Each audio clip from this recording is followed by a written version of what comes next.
Bismillahirrahmanirrahim. Assalamualaikum warahmatullahi wabarakatuh. Saya diminta menjawab pertanyaan, tapi nampaknya tidak terkait dengan buku. Cuman nih panitia? Saya jawab aja. Kalau suami lebih mementingkan orang tuanya daripada kebutuhan rumah tangganya, sedangkan penghasilannya tak cukup untuk memenuhi kebutuhannya, apa yang harus dilakukan? Ini pasti yang ngirim nih istrinya. Jadi sebetulnya masyarakat ini banyak juga ke saya tuh, dia bukan bertanya, mau menyindir lakinya, dan saya paham itu. Jadi begini bapak-bapak, bahwa bapak punya skala prioritas. Ada wajib, ada sunat muakkad, ada sunat, ada mubah, ada makruh, ada haram. Jangan dibolak-balik. Jadi yang paling tinggi kewajibannya itu adalah memberi nafkah. Nafkah anak istri itu 5. Makan, pakai, tempat tinggal, pendidikan, perhatian. Orang tua itu juga wajib kita nafkahi. Nah, jadi kalau saya konseling, ada orangnya langsung saya tanya, kamu adik-beradik berapa orang? Saya adik-beradik 5 orang Pak Ustadz. Nah, kalian patunganlah 200.000, 200.000, 200.000 untuk orang tua. Orang tua ini kan makannya tak banyak. Tak banyak. Oleh sebab itu 1 juta, 2 juta. Nah, jadi tidak serta-merta ditinggalkannya sama sekali. Nah, ini. Jadi oleh sebab itu suami mesti tahu bahwa dia punya kewajiban pokok. Orang tua pun wajib juga, tapi dia juga punya saudara, punya abang, punya adik, punya saudara. Itu keseimbangan. Bagaimana cara meningkatkan kualitas belajar bagi mahasiswa akhir? Kasih tahu sama orang tua, tak usah kirim duit. Kami dulu begitu sama Bang Ican. Tanya Bang Ican. Jadi sebetulnya belajar di Jambi sama belajar di Riau sama belajar di Mesir itu sama.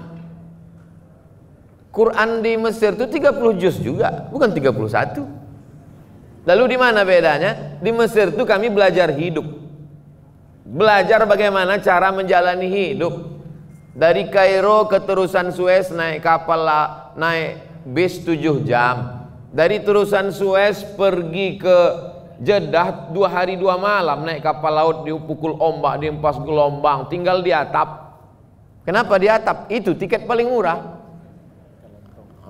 Oleh sebab itu kan Bang Ican termasuk mahasiswa yang mandiri. Kami mahasiswa mandiri. Nah, jadi kalian, jadi kalau saya tanya, kadang mahasiswa ini saya lihat gaya naik motor bukan main. Tanya semester berapa? 14. Apa ini? Oleh sebab itu coba kalau kalian mau tahu sulit. Kemarin saya jumpa orang kaya.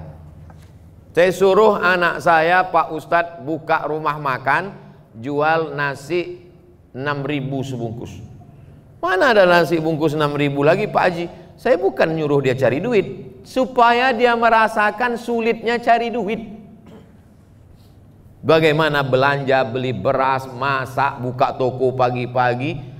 Alhamdulillah efeknya Ustadz Somad, setelah dia buka rumah makan 6.000 bungkus dapat itu, 6.000 sebungkus, laku sekian ratus bungkus sehari. Sejak itu dia tidak lagi beli brand. Ini sekarang orang lomba-lomba brand, HP sampai 25 juta, tapi tak ada pulsanya. Ini kan musibah. Makanya ada penyakit yang diderita anak yang dibesarkan nenek. Anak yang dibesarkan nenek punya penyakit. Apa nama penyakitnya? Tak bisa mengikat tali sepatu. Karena nenek sangat sayang ke cucu. Belum lagi dia mau berangkat sekolah, belum lagi masuk sepatu ke kaki, sudah diikatkan. Tak pandai menyuap nasi, nasi udah ada. Untuk apa kau jadi sarjana ilmu banyak kalau tak pandai cuci piring? Kami di Mesir itu dari mulai memasak, mencuci. Saya ingat ada mahasiswa Jambi, datanglah kawan-kawan banyak makan ke rumah. Apa kata dia? Jangan, tak perlu kalian angkat ya, ada kakak kalian nanti nyuci di dapur. Memang betul tak diangkat tamu-tamu itu. Padahal dia basa-basi aja cerita. Oleh sebab itu maka kita ini sebetulnya bagaimana berinteraksi dengan orang, bagaimana belajar hidup. Dan kalau kita lihat dari perjalanan dua tuan guru tadi, baik Tuan Guru Abdul Qadir maupun Tuan Guru Najmi, sama-sama belajar jauh. Tuan Guru Abdul Qadir dari Jambi ke Makkah, Tuan Guru Najmi ke Jakarta, melanglang buana. Sebenarnya mereka belajar hidup. Jadi kalian adik-adikku yang semester akhir, tak juga kalian belajar hidup? Sungai dekat. Bukan saya suruh bunuh diri, tidak. Mengambil pelajaran bahwa air sungai tetap mengalir. Kalau kalian DO, kalian akan terbuang menjadi sampah kalau tidak pandai-pandai hidup. Bukan saya katakan yang tak berhasil di kampus tak berhasil juga di tengah masyarakat. Saya tidak mau menjudge, memponis. Tapi paling tidak orang tua ini kalau belum sanggup membahagiakan mereka, jangan susahkan mereka. Saya S1 tak pernah minta duit seperak. 4 tahun saya di Mesir tak pernah. Bukan berarti orang tua saya susah, enggak. Tidak kaya kali, cuman sebatang dua batang sawit ada. Habis itu saya ke Maroko S2, beasiswa juga. Habis itu S3 ke Sudan. Waktu itu ada program 5.000 doktor. 3 kali saya ajukan permohonan, tak dapat. Tak apa salah saya. Nah, tapi akhirnya doktor juga. 24 Desember 2019 saya sidang doktor. Bulan Januari di Universitas Islam Sultan Syarif Ali dikukuhkan sebagai visiting professor pada University Islam Sultan Syarif Ali Brunei Darussalam. Nah, oleh sebab itu bagaimana belajar hidup. Jadi mudah-mudahan yang semester akhir ini akhir tak juga hidup. Sikit lagi suul khotimah. Nah, coba dulu ayah, emak jangan kirim uang belanja. Bulan semester ini aku mau jual loper koran, mau kerja di Dorsmer, mau jaga ruko. Nah, insya Allah bangkit semangat. Beda antara orang lari santai sama lari dikejar anjing. Nah, itu. Kami dulu beasiswa dari Azhar 160 pon, untuk makan 50, untuk sewa rumah 50, tinggal 60. Biaya bis, simpan tabung, mana tahu demam panas. Lalu kemudian ongkos angkot, taksi dan lain sebagainya. Putus beasiswa itu kalau 2 tahun tak naik. 1 tahun tak naik putus 25%. 2 tahun tak naik putus 50%. 3 tahun tak naik DO, siap-siap naik rakit dari Sungai Nil ke Sungai Siak. Nah, oleh sebab itu ancaman itu membuat kita menjadi semangat terus. Saya tahun 1 itu memang tak sanggup makan, hilang nafsu makan saking takutnya tak naik tingkat. Sampai sekarang masih ada takutnya juga. Bagaimana kita bisa memberi motivasi terhadap anak muda dalam diri kita sendiri menjadi seorang penulis yang handal dan selalu ini nampaknya menyindir saya nih, mentang-mentang saya belum pernah nulis buku macam ini. Buku saya kan buku-buku fikih, 99 tanya jawab sholat, 37 masalah populer, 33 tanya jawab kurban, 30 fatwa seputar Ramadan, 66 fatwa seputar umroh. Dapatkan di toko buku terdekat. Buku saya tak ada yang novel seperti ini. Jadi pertanyaan ini nanti akan dijawab oleh penulis langsung. Nanti sekarang ini saya dulu. Ini untuk penulis.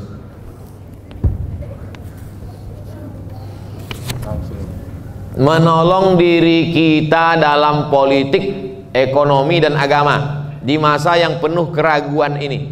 Bagaimana Pak Ustadz? Ini bahasanya bahasa-bahasa puitis nih. Menolong diri kita dalam politik. Pilihlah orang yang memperjuangkan agama dengan kekuasaannya. Nggak ada yang baik Pak Ustadz. Terus pilihannya berapa? 2. Antara apa? Antara setan sama iblis. Pilih setan. Apa dalilnya? Akhaffud dararain, memilih mudarat teringan di antara mudarat terberat. Itu ada dalilnya. Masuk kita ke hutan, pilihannya cuma dua, makan babi sama mati. Pilih mana Bapak Ibu? Diam. Mana bisa? Pilihannya dua, makan babi atau mati. Makan babi. Sementara dapat pisang.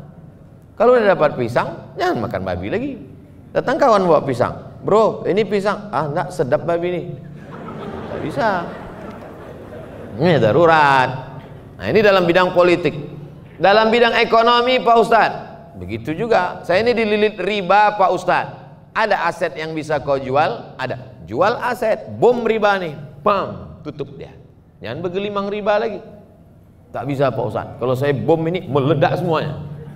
Hiroshima Nagasaki Pak Ustadz. Oke, bayar cicilan itu sampai lunas, tapi jangan jebakkan lagi dirimu dengan penuh kesadaran. Dalam bidang agama Pak Ustadz, oh Jambi negeri para ulama. Malam tadi kami lewat di daerah mana tuh Bang? Pesantren tua-tua. Tahun 1914. Pesantren lebih-lebih sahabat semua. Bisa pula orang Jambi bertanya, ragu dalam masalah agama. Kalau ada orang di Papua nanya ragu masalah agama, lalu selama ini kemana aja guys? Nah, masalah agama. Ini negerinya yang kita kaji dari tadi ini kan ulama-ulama ini. Oleh sebab itu hadiri kajian setiap Jumat pagi, membaca kitab Sairus Salikin jam 6 bersama Tuan Guru Solahuddin Sarkawi di pesantren Kumpai Darut Tauhid. Nah, tadi jam 6 pagi tadi. Banyak tokoh-tokoh masyarakat. Bukan tanggung-tanggung, profesor ada situ. Pejabat-pejabat ada situ. Hebat-hebat. Saya tengok dengan mata kepala sendiri. Kitab yang dibaca Sairus Salikin. Penulisnya Syekh Abdul Somad Al-Falembani. Falembani orang Palembang. Yang ini Abdul Somad Al-Pekanbaru nih. Di masa penuh keraguan. Itu habis baca. Oke, terima kasih ke penulis. Bagi yang punya handphone, minta tolong, bukan menyuruh enggak, minta tolong buka handphone. Bukan saya jebak untuk subscribe, enggak. Tolong buka Google. Google sudah? Tulis di Google tuh SOMAD. Iya saya tuh. SOMAD MO tak pakai spasi, sambung semua. SOMAD MOROCCO. MOROCCO. Somat Moroko. Spasi, setelah spasi menyembelih. Bahaya nih. Menyembelih. Udah? Enter. Kalau tak terbuka, HP saya terbuka, berarti paket habis. Nah, nampak tulisan paling atas? Nah, udah? Di situ saya tulis menyembelih kurban untuk orang yang telah meninggal dunia. Nah, ini kerja saya dulu. Jadi saya kalau ceramah ditanya orang, Ustadz, apa hukumnya berkurban untuk ayah kami, mak kami yang sudah meninggal? Nah, itu saya jawab secukupnya, pulang ke rumah, saya tuliskan dalilnya. Nah, ini sudah saya tulis tanggal berapa situ? Saya tahu 21, cuman ngetes saja, terbuka enggak, itu maksud saya. 21 Oktober. Nanti ini sudah saya tulis, ini 10 tahun yang lalu. Itulah kerja saya dulu. Jadi setiap pengajian, pertanyaan-pertanyaan itu saya bawa balik ke rumah, saya tulis. Membuat blog ini gratis dan tak hilang sampai mati. Gak pernah bayar saya blog ini. Dan tak hilang. Tulisan tetap ada. Nah itu, jadi adik-adik, sahabat-sahabat, latihan menulis dari sekarang. Apa, mengapa, bagaimana. Apa, mengapa, bagaimana. Apa, siapa, mengapa, bagaimana. Itu dijawab menjadi sebuah tulisan. Siapa Syekh Abdul Qadir Al-Jambi, mengapa dia menjadi orang besar, bagaimana prosesnya. Nah, itu menjadi jawaban, cari jawaban, wawancarai cucu beliau, dan Tuan Guru bisa diwawancari untuk maklumat, maka insya Allah jadi satu buku biografi Tuan Guru Abdul Qadir bin Ibrahim bin Abdul Majid. Tahun depan 2021 bedah buku lagi di sini. Tak ada yang mengaminkan, takut semua.